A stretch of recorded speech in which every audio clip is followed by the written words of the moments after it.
Hello, Carl here with Sustainability Theory News. We're over at hobbyfarms.com. They have an article, 5 things you can do with bolted lettuce. When the weather starts to get warm, your lettuce, your spinach, and other greens, they're going to do what's called bolting. It's basically where the top part of the plant elongates and starts to grow flowers so it can grow seeds.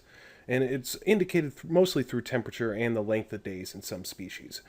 It gets real bitter, so you can't really eat it as a human, but you can donate it to animal shelters, or you can also feed it to your chickens. They might enjoy it still.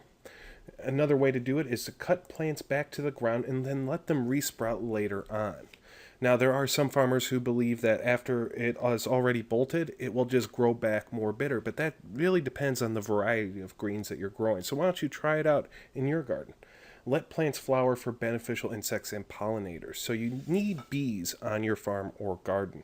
They help pollinate other plants that can produce fruit, or maybe you just want to produce the seeds. And which brings us to the next point, collecting seeds for next year's garden. Lettuce seeds are very small, but one lettuce plant can produce a whole lot of seeds.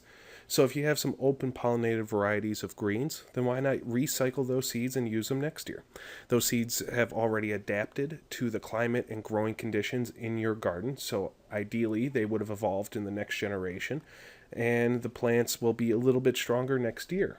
Ideally, unless you're getting seeds from plants that are already stressed out. In that case, I would avoid saving those seeds.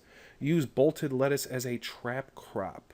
So if you have some other plants like cabbage or whatnot that you're trying, or broccoli, that hasn't bolted, but you're trying to protect it from bugs, then why not leave it right there? Maybe put some slug bait on there. And they have a little bonus one here, so I guess it's 6 things you can do. Put it in your compost pile. So green, leafy vegetables, or really just weeds, you pull them right out of the ground, throw them in your compost. Roots and all sometimes. There are some weeds that will spread through their rhizomes, through their roots, so you don't want to do that.